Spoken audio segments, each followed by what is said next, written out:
Make some noise. Here is our good friend, Debra Wilson. Come on.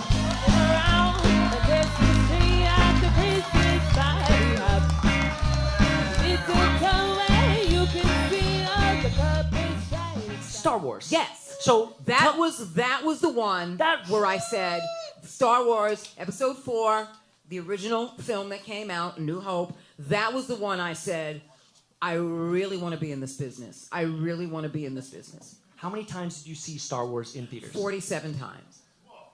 47 times you saw this. Within a 3-month period. Goodness gracious. There's barely that many days in 3 months by my math. When it became a phenomenon in 1977, I saw it, and it was mind-blowing for me.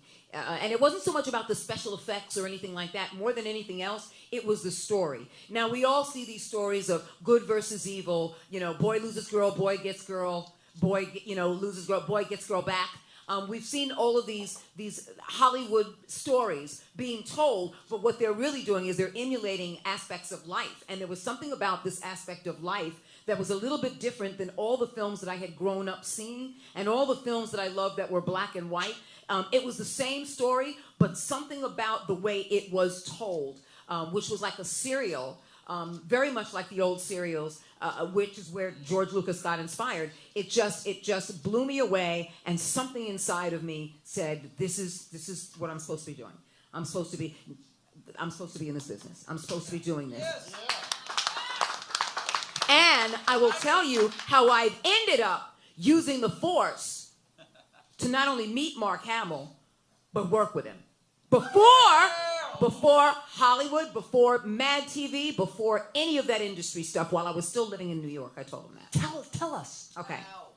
Going into Manhattan from Queens, where I was working, and I said, you know what, I want to go and see Young Guns. It had just come out. Young Guns. And I said, I really want to go see that movie. I went into the city, and after it was over, someone handed me a voucher. Comedy, improv. I had no idea what it was. So I went, well, it's still early. Why go back to Queens? Let me hang around a little. Went to go see the show. An improv group came out. They were phenomenal. They were absolutely phenomenal. And so they needed a volunteer. I got up, volunteered, and they said, listen, why not come and be a part of our troupe? At that time, back in the early 90s, late 80s, there weren't a lot of black people or even black women doing improv comedy. So I was kind of novel, and they wanted me to join the troupe, and I said, absolutely not. I have a city job. I love what I do. And I was so geared to start working with at-risk youth in group homes and the Department of Juvenile Justice. And so I was like, oh, no. This was just fun. This was just fun. Because I wasn't acting, because it was not an intention of mine, I can get up there and nut the fuck up. I got nuts. Because what? I had nothing to lose, right? I had absolutely nothing to lose. I wasn't trying to act. I wasn't trying to be famous. I wasn't trying to get in the industry. So I'm like, I'm gonna nut the fuck up. Tell me what to do. Tell me what the fuck to do. Let's do this. And I pushed the envelopes and played around, and there are only 2 simple rules of improv. Yield and don't deny, which is essentially yes and. And so I did. They said, join the troupe. I said, absolutely not. That's not what I want to do. They said, look, we're going to have a workshop. Come to the workshop. I went to the workshop. There were other black women. I said, this is a scam. This is a scam. This is a scam. What he's going to do is like, see how good you were? You know what? And for $50 and for $3,000 a year, or for $50, you can perform with us on stage, and you can, and for, Wait, that's not how you get in? Keep your legs I've wasted closed. my life. We've all done that. Keep your legs mouth closed and keep that mouth closed. So, because you never know in this business. Anyway. Wow, talk about nutting up. Yeah. It's different. Busting a nut up. Yeah. But, so what I did was, when everybody left, he asked me to stay, and I was like, put your keys between your fingers. You know how to fucking nut somebody in the neck. And he said, those were professional actresses I brought in. Because we were looking for black women. They don't know improv. They because they don't listen. Everyone wants to be an actor. Everyone wants to, be not in the moment. But improv requires and requests that you stay in the moment. And they said, please join the troupe. It won't interfere. It'll only be on weekends and you'll get paid. You can bring your friends. They can come and see you perform. And I was like, okay. So I started doing that. And only improv, because I got a city job, this is fun, but I got a city job, this is fun. I got a city job, but this is fun. Well, Star Wars again, big fanatic, let's come, and I need to tell you that prerequisite, let's come back to this. Yes, please. So, Mark Hamill, Yes. who I became obsessed with, was doing the Elephant Man on Broadway. So I would constantly pass the theater all the time looking at his poster. Wow, he was the new John Merrick on Broadway. But I also knew that he liked comics. I was trying to get deep into this man's life. So I knew he liked comics. I knew he was a nut up. You got a nut up. Real deep. Going nuts. And so planters, almonds, nuts, cashews. So I decided to find out the comic book shop that he would frequent, and I would go in there and I would meet people who would talk to him on a regular basis and stalk and just wanted to meet him and find out more and just tell him what the influence was. And that didn't happen, but I didn't give up. I left my city job one day and I said, I found out that he's going to be at the Warner Brothers studio store on 57th Street and 5th Avenue. Of course, that's where he hangs out. And I said, no, what he was doing is, at that time, he started moving into voiceover. And so he was doing, which is interesting because that's the kind of place I slid into later on in years. That's what you do now. That's where you nut now. I said... You vocal nut. I do. Mouth nut. I mouth nut. And I can hold, I mouth nut. And so... Me too. Hashtag. So I heard... Hey, what blogs have you been on? And so I decided to go, and to get in front of the line, you had to buy a giant cell of Batman, the animated series, and he played the voice of the Joker.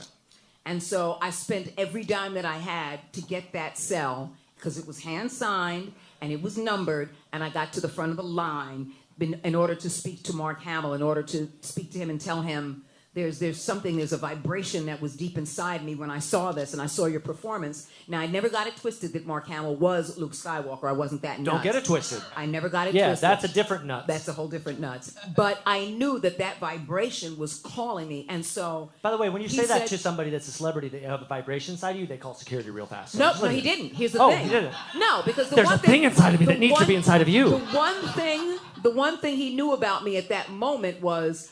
how sincere I was. He knew that it was an honest moment. Sincerity is your middle name. Sincerity is my middle name. And so I began to having these heart palpitations. No, are you okay? Yeah, I wasn't at the time. Oh. So I began having these heart palpitations, and I began to lose my breath, and it just became overwhelming for me. No. It became very, very overwhelming, and he got me a chair. Security got me a chair, sat me down, had water. He started to talk to me calmly, and as he did, and he asked me, just to keep me calm, so what do you do now? I told him about the city. I told him about some of the improv that I do. And he chuckled and joked because he thought it was, something to say in passing. Maybe we'll work together one day. And?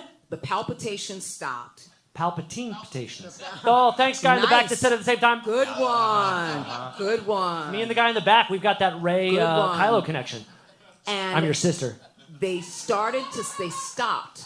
And I got real serious, and I looked at him and said, please don't patronize me. I don't confuse you with Luke Skywalker. But the vibration of that film and how you portrayed this character started to tell me about something about my destiny. And if you think I'm fucking nuts, I will use the Force so that we will work together. And he looked at me in all seriousness and said, then do it. And Cut to... Did you get there? Yeah. Cut to doing improv in New York, continuing to learn and grow as a writer and sketch, then getting an audition for MADtv, my 4th audition in LA. I booked the show. It's new, but it's refreshing. People start watching it, including Mark Hamill. Yes! I tried to advocate getting him on the show. Yes. The producers say no. Oh, fuck them. Then, because they knew I was obsessed with Star Wars and Mark Hamill, yes, they did attempt it. His manager and his reps said no, it wasn't. It was no Saturday Night Live. It still had to get its footing for it to be something that Mark Hamill would do. At that point, they were like, no. They had no foresight. that was that, you know, for me at that point, it was like the force can't stop the dark side.